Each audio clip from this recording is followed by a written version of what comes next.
প্রিয় দর্শক, health is wealth আমরা সবাই বলে থাকি। সুস্বাস্থ্যের অধিকারী আমরা সবাই হওয়ার চেষ্টা করি, কিন্তু কখনো কখনো অনেক ডিজিজ দেখা যায় যেগুলো আসলে নিয়ে আমরা দিশেহারা হয়ে পড়ি। যেমন হার্নিয়া, এটা আসলে বাচ্চাদের হতে পারে, এটা বড়দের হতে পারে, এটা অনেকের হতে পারে, ছেলে মেয়ে সবারই হতে পারে। কিন্তু কি করা উচিত আর কি করা উচিত না সেটা নিয়েই অনেক সময় একেবারে হিমশিম খেয়ে যেতে হয়। তাই এই বিষয়টা নিয়ে কথা বলতে এই মুহূর্তে আমি ডক্টর শ্রাবণী তৌহিদা আছি। আপনাদের সবাইকে অনেক অনেক শুভেচ্ছা এবং স্বাগত জানাচ্ছি স্বাস্থ্য পরামর্শে। আর আজকে আমার সাথে এই বিষয়ের উপর এক্সপার্ট একজন মানুষ আছেন। আমার সাথে আছেন doctor Tamjid Alam, general and laparoscopic surgeon, Apollo clinic, Dhanmondi. Hello, welcome to the show. Thank you. আসসালামু আলাইকুম। Thank you for having me. ওয়ালাইকুম আসসালাম। কেমন আছেন? আলহামদুলিল্লাহ ভালো আছি। আজকে আপনাদের এই শোতে এসে কথা বলতে পেরে ইনশাআল্লাহ will be able to help, আমাদের পেশেন্টদেরকে কিছু হেল্প করতে পারবো। অবভিয়াসলি এখন হার্নিয়া সম্পর্কে তো আমরা জানি, আমরা ডক্টররা খুব ভালো করেই জানি। নর্মাল পিপল বা জেনারেল পিপল অনেক সময় বুঝতেই পারে না। আমি নিজে দেখেছি যে হার্নিয়া যখন একটা বাচ্চার হয়েছে, বাবা মার সাফারিংসটা কোন লেভেলের। তো বাচ্চার হার্নিয়া হওয়ার প্রসঙ্গে যাওয়ার আগে একটু জানতে চাই হার্নিয়া কি, ছোট্ট করে, এবং মানুষ যাতে বুঝতে পারে, আর হার্নিয়া কাদের হয়। হার্নিয়া আসলে কি? হার্নিয়া আমরা যদি এইভাবে বলি যে আমাদের বডি, শরীরের যে স্কিন আছে, ফ্যাট আছে, এগুলি সব কিছু অর্গানসকে ধরে রেখেছে। তে ভিতর থেকে যখন অর্গানগুলি একটা ছিদ্র করে বের হয়ে আসে, এটাই হার্নিয়া। তার মানে যদি এটা যদি কাপড় হয়ে থাকে, এটার মধ্যে যদি ছিদ্র থাকে, ভিতর থেকে যেরকম ভিতরের শার্টটা বের হয়ে আসবে, এইরকম জিনিস যখন বডির সাথে ঘটে, এটাকে আমরা হার্নিয়া বলি। এক্স্যাক্টলি। এটা আসলে কয় ধরনের হয়ে থাকে? সো হার্নিয়াকে আমরা সাধারণত 2 বা 3 ভাবে ভাগ করে থাকি। একটা হচ্ছে যেটা বাচ্চাদের হয়ে থাকে, যেটা জন্মগত। সো জন্মগত হার্নিয়া এটা ছোট বাচ্চাদের হয়ে থাকে। আর আরেকটা হচ্ছে অটোমেটিকলি হয় পেশেন্টদের, এটা প্রাইমারি হার্নিয়া হয়, যেমন গ্রয়েন হার্নিয়া বা কুচকিতে হার্নিয়া যেটা বলি। আবার আরেক ধরনের হার্নিয়া হয় যেটা একটা অপারেশনের পরবর্তী হয়। তার মানে একটা অপারেশন হয়েছে, ওই অপারেশনের কমপ্লিকেশন হিসাবে একটা হার্নিয়া। এটা ফিমেলদের বেশি হয়। এটা ফিমেলদের আমাদের দেশে বেশি দেখি, সিম্পলি বিকজ আমাদের দেশে ফিমেলদের অপারেশন বেশি হয়। সব থেকে কমনলি ধরেন সিজারিয়ান সেকশন, হিস্টেরেক্টমি বা জরায়ুর অপারেশন, এগুলি তো নারীদের আমাদের দেশে বেশি অপারেশন হয়ে থাকে। সো ওনারা দেখা যায় যে এটাতে বেশি ভোগেন। শুরু থেকে এখন পর্যন্ত যতটুকু কথা বলেছি যে হার্নিয়া সবারই হতে পারে, তারপর সবচেয়ে বেশি কাদের হয়? সবচেয়ে বেশি আমরা বলবো মহিলাদের হয় ইনসিশনাল হার্নিয়া, যেটা অপারেশনের পরবর্তী হার্নিয়া। ছেলেদের হয় হচ্ছে কুচকির হার্নিয়া, গ্রয়েন হার্নিয়া, বা আমাদের মেডিকেল ভাষায় আমরা ইনগুইনাল হার্নিয়া, রাইট। এইটা হচ্ছে ছেলেদের টাইপ আর মেয়েদের টাইপ। আর জন্মগত হার্নিয়াগুলি কমনলি আমরা দেখি ছেলে বাচ্চাদের আমরা বেশি দেখে থাকি। ওটা নাভিতেও হতে পারে, ওটা কুচকিতেও হতে পারে। এটা আমাদের ইউজুয়াল প্যাটার্ন। বয়স্ক হলেই যে হার্নিয়া হবে তা না, তবে বয়স্কদের যে হার্নিয়াগুলি হয় এটা সাধারণত ওই কুচকির যে গ্রয়েন হার্নিয়াগুলি, এগুলি বেশি দেখা দেয়। আর এটা আসলে বয়সের সাথে সাথে মাসল উইকনেস এবং পাওয়ারটা কমে যাওয়াটার জন্যই হয়ে থাকে। সো বাচ্চাদের যখন হয়, আমি এটা নিয়ে একটু বেশি কথা বলতে চাই শুরুতে। তখন আসলে একটা বাবা মার জন্মের পরেই অনেক সময় বোঝা যায়, তখন তাদের করণীয়টা কি? প্রথম জিনিসটা আমরা যেটা বলি যে একটা নবজাতকের যখন একটা ফ্যামিলিতে আসে, এটা যেমন একটা খুশি সংবাদ, তখন তারা যখন একটা ছোট্ট একটা ত্রুটি দেখতে পারে, তাদের মধ্যে একটা আতঙ্ক কাজ করে। এবং কিছু কিছু ক্ষেত্রে আমাদের মধ্যে যে সুপারস্টিশন, একটা ভুল যে বাচ্চা এটা কি টিউমার হয়ে গেল নাকি, আমার বাচ্চার কি খারাপ কিছু হয়ে গেল কিনা। প্রথম জিনিসটা হচ্ছে তাদেরকে আশ্বস্ত করা যে this is a very natural thing. 80 to 90% ক্ষেত্রে দেখা যায় যে এই বাচ্চাটা যখন বড় হতে থাকে, 4-5 বছর বয়সের মধ্যে এমনি ঠিক হয়ে যায়। সো এই অ্যাসিওরেন্স দেওয়াটা হচ্ছে মূল কাজ আমাদের। এখন তাই বলে বাসায় বসে থাকা, এটাকে ইগনোর করা বা এটাকে কোনো ধরনের যে হার্বাল ট্রিটমেন্ট করা, এইসব জাতীয় কোনো কিছু এইসব জিনিস একদমই করা যাবে না। একটা ডাক্তারের পরামর্শ, বিশেষ করে একজন বিশেষজ্ঞ সার্জনের যদি পরামর্শ নেন, সব সার্জনরা বলবেন যে এক্সামিন করে দেখে বলবেন যে এই হার্নিয়াটা ছোট আছে, এটা কিছু করার দরকার নেই, আপনি অপেক্ষা করেন। রেয়ার কিছু কেস থাকবে, কিছু ছোট বাচ্চারা এরকম হয় এমার্জেন্সি, তাদেরটা বড় হয়ে যায়, তাদের ক্ষেত্রে আমরা তখন বলি যে দেরি না করে অপারেশনটা করে ফেলতে। ইউজুয়ালি বলা হয় বাচ্চার মা বাবাকে যে ওয়েট করার জন্য, রাইট, আপ টু 5 ইয়ার্স হয়তো বা ভালো হয়ে যেতে পারে। কিন্তু এরকমও আমি দেখেছি ওয়েট করতে গিয়ে এমার্জেন্সি সিচুয়েশন ক্রিয়েট হয়েছে। হ্যাঁ, এটা অবশ্যই হতে পারে। এই পরামর্শটা কাকে ওয়েট করতে হবে আর কাকে অপারেশনে আর্লি যেতে হবে, এই জিনিসটা একজন বিশেষজ্ঞ সার্জন যখন দেখেন, তার ডিফেক্ট দেখে তার এক্সামিনেশন করে বেবিকে, তখন তারা প্রপার উপদেশটা দিতে পারে। আর আমরা যেটা খুব কমনলি করে থাকি এরকম প্যারেন্টসদেরকে যেটা বলি, হ্যাঁ আপনি ওয়েট করবেন, কিন্তু কি কি দেখলে আপনি আর ওয়েট করবেন না। রাইট, সেটা কিছু এমার্জেন্সি আমরা বলি রেড ফ্ল্যাগ সাইন। সো আমাদের ভাষায় হার্নিয়ার ক্ষেত্রে রেড ফ্ল্যাগ সাইন হচ্ছে হঠাৎ করে ব্যথা, বাচ্চা কাঁদছে, লাল হয়ে গেল চামড়াটা, বমি, ফোলা কমছে না, বমি, এক্স্যাক্টলি এইরকম যদি রেড ফ্ল্যাগ সাইন চলে আসে, do not wait even a minute, তখন অ্যাজ আর্লি অ্যাজ পসিবল চলে আসতে হবে। এটা কি সবসময় অপারেশনাল ট্রিটমেন্টের মধ্য দিয়ে যেতে হয় নাকি ওষুধেও ভালো হতে পারে? প্রথম কথা হচ্ছে ওষুধে কোনো ধরনের হার্নিয়া, ওটা বাচ্চাদের যে কনজেনিটাল হার্নিয়া হোক আর মহিলাদের বা এল্ডারলি হার্নিয়া, কোনো ওষুধ দুনিয়াতে আবিষ্কার হয়নি যে ওষুধ খেলে, যে ভিটামিন খেলে হার্নিয়া ঠিক হবে। There is not one medication. এখন আসেন অপারেশন, ওই যে নবজাতক যারা আছে তাদেরটা 4 বছর যদি ঠিক শরীর নিজে করে দেয় অটোমেটিকলি হলো, আর যদি ঠিক না হয় then the only option is surgery. Only option. সার্জারির ক্ষেত্রে মানে এখন তো মডার্ন টেকনোলজি অনেক কিছুই এসেছে আমাদের লাইফে। আগে দেখা যেত যে ওপেন সার্জারি বেশি হতো, এখনো কিন্তু হচ্ছে তা না, এখনো হচ্ছে। আপনি কোনটা প্রেফার করেন? আমি যেটা মনে করি, যেটা পেশেন্টদের সাথে আমি ডিসকাস করি সবসময়, যে অপারেশন আমাদের এখন কেটে অপারেশন আছে, ল্যাপ্রোস্কোপিক অপারেশন বা কম্পিউটার যেটা সাধারণ মানুষ যেটা বলে, বা ক্যামেরা দিয়ে অপারেশন বলি আমরা, ছিদ্র করে, এটা এখন modern surgery. Generally we prefer laparoscopy when it is possible. আর কিছু কিছু ক্ষেত্রে ল্যাপ্রোস্কোপি আমরা মনে করি যে না, এই রুগীটার এই হার্নিয়ার কন্ডিশনে ল্যাপ্রোস্কোপিটা ভালো হবে না, এর জন্য হয়তো কেটে অপারেশনটাই বেটার হবে। তো এটা case to case, patient to patient, hernia to hernia আমরা ডিসাইড করে থাকি পেশেন্টের জন্য। ওকে, আমরা কথা বলছিলাম হার্নিয়া ট্রিটমেন্ট অপশন নিয়ে, সার্জারি নিয়ে স্পেসিফিক ভাবে। আরো অনেক প্রশ্ন রয়েছে এই বিষয়ে আপনার কাছে, সেটাতে আসতে চাই ছোট্ট একটা বিরতির পরে। ভিউয়ার্স, আপনারা দেখছিলেন স্বাস্থ্য পরামর্শ, নিচ্ছে একটা ছোট্ট বিরতি, কোথাও যাবে না, ফিরছি একটু পরে।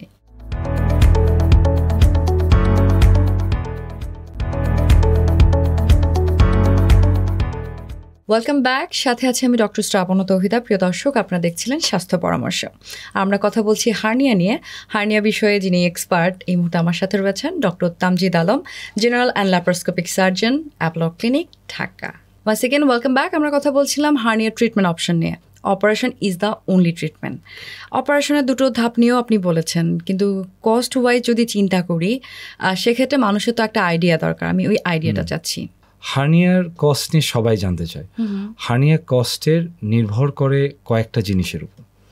প্রথমে তো হচ্ছে যে হার্নিয়া মেইন যে কোনো চিকিৎসার অপারেশনের কস্টটা নির্ভর করে কোন হাসপাতালে হচ্ছে, হাসপাতালের স্ট্যান্ডার্ড কি, সেই স্ট্যান্ডার্ডের উপর কিন্তু স্বাভাবিকভাবেই কিছু কস্ট আসে, quality and all of that.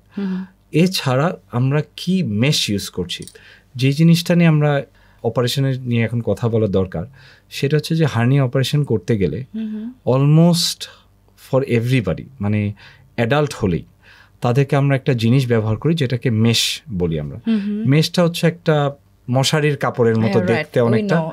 So আপনারা দেখেছেন, যা অ্যাজ এ ডক্টর আপনি দেখেছেন যে মেশগুলি দেখতে কেমন, একদম মশারির কাপড়ের মতো মনে হয়, but it is actually not like that. It is very expensive এবং ইট ইজ সার্টেন কোয়ালিটি, এটা মেডিকেল গ্রেডের একটা মেটেরিয়াল দিয়ে তৈরি হয়ে থাকে। এটা একটা মানুষের শরীরে আমরা যখন বসিয়ে দিই, এই জিনিসটা তার শরীরে আজীবন থেকে যাবে, এটা কোনোদিন মিশে যাবে না। এইটার যে কোয়ালিটি, এইটার যে সাইজ, এইটার যে কিছু ব্র্যান্ড, এগুলির উপরে কস্ট একটা মেজর একটা ইমপ্লিকেশন আছে, ডিপেন্ড করে। কেটে অপারেশন করব না ল্যাপ্রোস্কোপি অপারেশন করব। ল্যাপ্রোস্কোপি যখন আমরা অপারেশন করে থাকি হার্নিয়ার, এইটার জন্য যে মেশটা আমরা ব্যবহার করি আর ওপেনের যে মেশটা ব্যবহার করি, দুইটার মধ্যে ব্যবধান অনেক, huge difference. Coming to that, একটা hernia operation it can range from say 50,000 to 1 lakh to 2 lakh, এরকম খরচ হয়। আরও নির্ভর করে হচ্ছে যে আমরা এটার সাথে কি কি করছি আর কার জন্য করছি। সো এটার সাথে যদি কসমেটিক একটা প্রসিজার থাকে, যেমন অ্যাবডোমিনোপ্লাস্টি, তাহলে obviously the operation will be more expensive than a simple just একটা জালি দিয়ে একটু সেলাই করে দিলাম, that kind of thing. Cosmetic surgery বা কসমেটিক এই যে টার্মটা, এটা কিন্তু নাওয়াডেজ নট অনলি ফর গার্লস, এটা এখন সবাই খুব সচেতন, সবাই, ছেলে মেয়ে বোথ। তো সেক্ষেত্রে কস্টটা কতটুকু মানে ভ্যারি করে? So the variation can range somewhere between 1.5 to 2 lakhs to depend করবে যে আমরা কি করছি।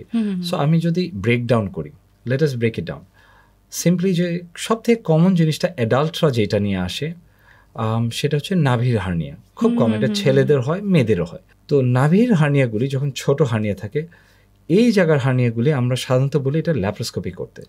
কারণ কি, তাহলে নাভিটা তো এমন একটা জিনিস যেটা আরেকবার তৈরি করা যায় না। সো এটাকে প্রিজার্ভ করার জন্য, এটার যে কসমেটিক আউটকামটা প্রিজার্ভ করার জন্য, এবং নাভিটা কিন্তু একটা সেন্সিটিভ জায়গা বডি, মানে এটা পেইন সেন্সিটিভ, তার মানে এখানে একটু কিছু হলেই ব্যথাটা বেশি অনুভব হয়। তো আমরা যাতে নাভিতে ব্যথা না হয়, আমরা এটার জন্য সাধারণত বলি ল্যাপ্রোস্কোপিকটা করতে। তাতে কি হয়, কাটা ছেঁড়া যেটা হয়, এটা হয় নাভি থেকে দূরে একটা সাইডে। So from the front the cosmesis of the umbilicus এটা কিন্তু প্রিজার্ভ। এই সব ক্ষেত্রে আমরা যে মেশটা ব্যবহার করি এবং একটা ট্যাকার ব্যবহার করি, এগুলির দাম প্রায় ৭৫,০০০ টাকা পড়ে যায়। This is an American brand, এটা ওয়ার্ল্ড ওয়াইড, এটা স্ট্যান্ডার্ড, আপনি যে কোনো দেশেই যান, this is accepted as the international standard. তো এরকম একটা স্ট্যান্ডার্ড জিনিস দিয়ে যখন আমরা কাজ করি, স্বাভাবিকভাবে অপারেশন কস্টটা একটু বাড়ে, বাট আমরা তখন রুগীদেরকে এক্সপ্লেইন করি যে এই জিনিসটা আপনার শরীরে থাকবে, এটাতে ব্যথা কম হবে, দেখতে ভালো থাকবেন, কষ্ট কম হবে, কমপ্লিকেশন কম হবে। তখন পেশেন্টরা এটা বুঝতে পারে যে এটার বেনিফিটটা। অ্যাডাল্ট হার্নিয়াতে চলে এলাম, সেখানে একটু জানতে চাই যে বাচ্চাদের ক্ষেত্রে যেমন আমরা 5 ইয়ার্স পর্যন্ত ওয়েট করতে বলি, অ্যাডাল্টের ক্ষেত্রে যখন ডায়াগনোসিস হয়ে যায়, তখন আসলে প্রথমত আসলে কাউন্সেলিং বা ট্রিটমেন্ট অ্যাডভাইসটা কি থাকে? অ্যাডাল্টরা যখন হার্নিয়া নিয়ে আসে, তখন আমরা আসলে বলি ওয়েট না করতে, অলওয়েজ বলি অপারেশনটা তাড়াতাড়ি করেন। কারণ কি, একটা পেশেন্ট যখন হার্নিয়া নিয়ে আসে, তার হয়তো কোনো কমপ্লিকেশন এই মুহূর্তে নেই, বাট তার জীবন দশায় যে কোনো সময় একটা কমপ্লিকেশন হবে, এমার্জেন্সি হবে। প্লাস হার্নিয়াটার টেন্ডেন্সিটা হচ্ছে বড় হওয়া, মানে কাপড় যদি ছিঁড়ে যায়, তার মানে যতদিন ওয়েট করবেন আরও ছিঁড়তে থাকবে, আরও ছিঁড়তে থাকবে। মাসলটাও ঠিক তাই, যখন দুর্বল হয়ে যায়, এটার যখন চাপ আসে, আরও তাড়াতাড়ি এটা ছিঁড়তে থাকে।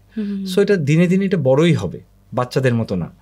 সো যত তাড়াতাড়ি অপারেশন করবে, তত তাড়াতাড়ি অপারেশনটা ইজি হবে, এক্সপেন্সিভটা কম হবে, এবং আউটকামটা মাচ বেটার হবে।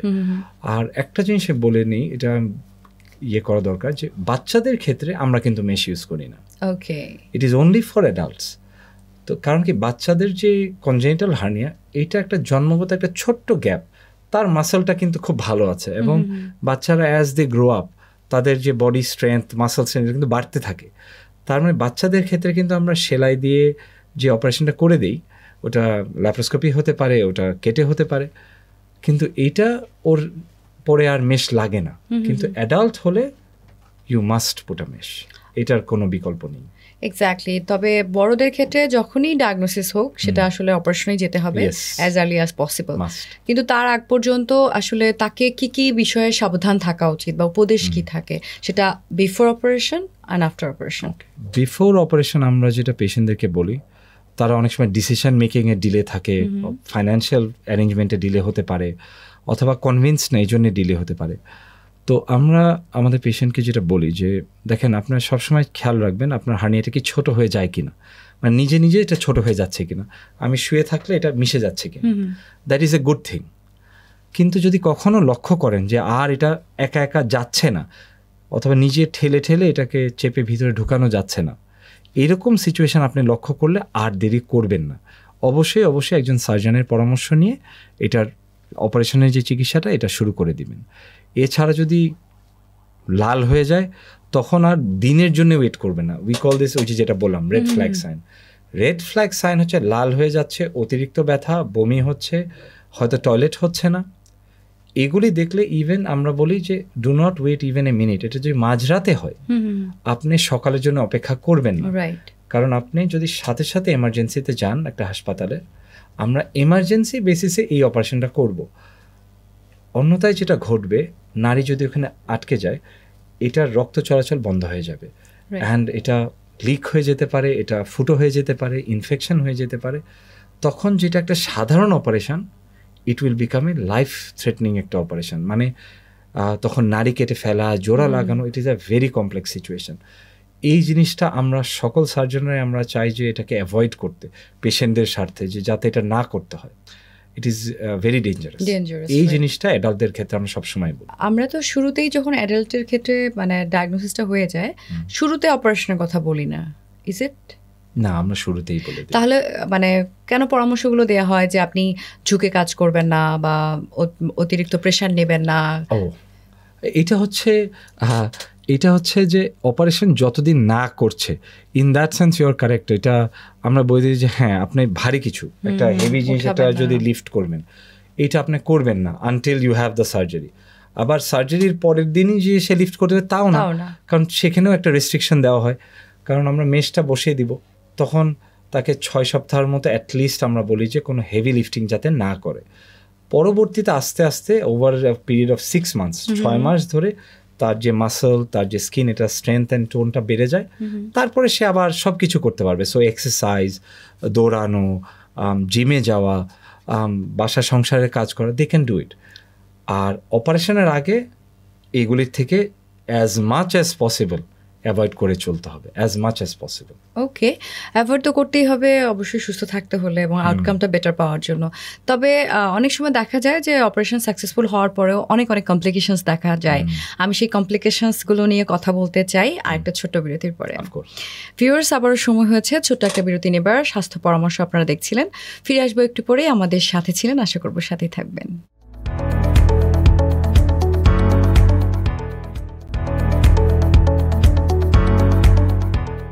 Once again, welcome back. This is me, Dr. Strabona Tauhid, and you're watching Bijo Television. আমরা কথা বলছি, আপনারা দেখছেন স্বাস্থ্য পরামর্শ। কথা বলছিলাম হার্নিয়া নিয়ে এবং আমার সাথে রয়েছেন এই বিষয়ের expert doctor Tamjid Alam, general and laparoscopic surgeon, Apollo clinic, Dhanmondi. আচ্ছা, আমরা কথা বলছিলাম যে হার্নিয়া নিয়ে অপারেশন শুনলাম, অনেক কিছু শুনলাম। কমপ্লিকেশনসগুলো কী হতে পারে? কমপ্লিকেশনগুলি হচ্ছে আমাদের পেশেন্টদের সব থেকে বড় টেনশনের কারণ। হার্নিয়া অপারেশনের কিছু স্পেসিফিক কমপ্লিকেশন আছে। হার্নিয়া অপারেশনের 1 নম্বর কমপ্লিকেশন আমরা যদি বলি, সেটা হচ্ছে রিকারেন্স, আবার হার্নিয়া ফিরে আসে। মানে যেই সার্জারিটা করেছিল এত কষ্ট করে, সেটা কোনো কারণে ফেল করলো, দ্যাট ইজ ওয়ান কমপ্লিকেশন। এছাড়া আরেকটা মেজর কমপ্লিকেশন আছে যেটা আমাদের পেশেন্টদেরকে খুব ভোগায়, সেটা হচ্ছে ইনফেকশন। মেশ ইনফেকশনটা একটা dangerous complication of hernia surgery, যেটা নিয়ে আমরা যারা হার্নিয়া সার্জারি নিয়ে খুব কাজ করি, এইটার ব্যাপারে আমরা খুব সতর্ক থাকার চেষ্টা করি। এবং আমরা প্রায় পেশেন্টদেরকে পাই যারা বিভিন্ন জায়গায় অপারেশন করে মেশ ইনফেকশন নিয়ে আমাদের কাছে আসে। তো এই দুটা জিনিস হচ্ছে মূল দুটা প্রবলেম।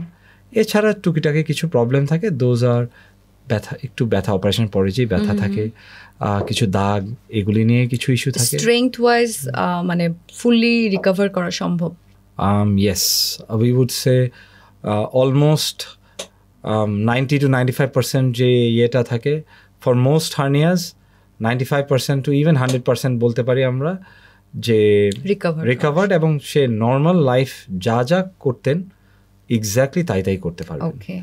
রেয়ার কিছু কেস থাকে যেখানে আমরা বলি যে একটু কেয়ারফুল থাকতে, but for most patients it's almost 100% আমরা বলি go back to your normal life. আবার অনেককে দেখা যায় যে অনেক মানুষকে যে কেয়ারলেস থাকে হার্নিয়ার ব্যাপারে, যে হার্নিয়া হয়েছে মানে প্রথমত যখন একটুখানি বুঝতে পারে বা কখনো অনেক সময় দীর্ঘদিন পরে কিন্তু বুঝতে পারে মানুষজন, তো তারা কেয়ারলেস থাকা বা হার্নিয়াকে একেবারে সহজভাবে নেয়া, ইগনোর করা, এটা কতটুকু dangerous? I think that is very dangerous. হার্নিয়াকে ইগনোর করা যাবে না। এটা যদি পুরুষ মানুষের গ্রয়েন হার্নিয়া হয় তাও ইগনোর করা যাবে না। একটা লেডির যদি ডেলিভারির পরে পেট ঝুলে যায়, ওরকম ঝুলে থাকে, সেটাও ইগনোর করা যাবে না।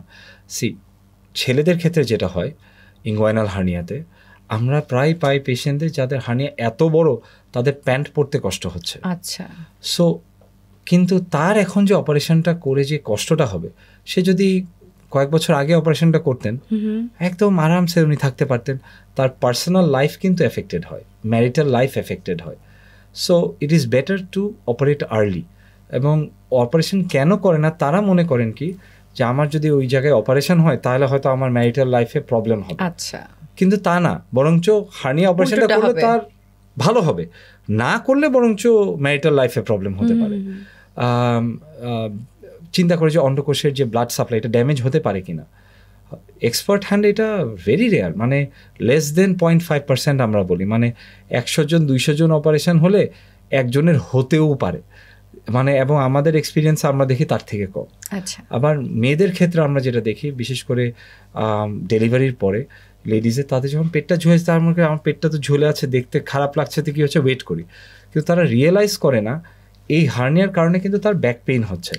2 দিন পরে যে সে তার বাচ্চার সাথে খেলবে, সংসারের কাজ করবে, অন্য মুভমেন্ট করবে, তার ব্যাক পেইনের জন্য ওগুলি আর করতে পারতেছে না। কিন্তু all of that started because তার হার্নিয়ার অপারেশনটা সঠিকভাবে সঠিক সময় করেননি। সঠিক সময় যদি করতেন, তার না হার্নিয়ার কমপ্লিকেশন হতো, না তার ব্যাক পেইন হতো।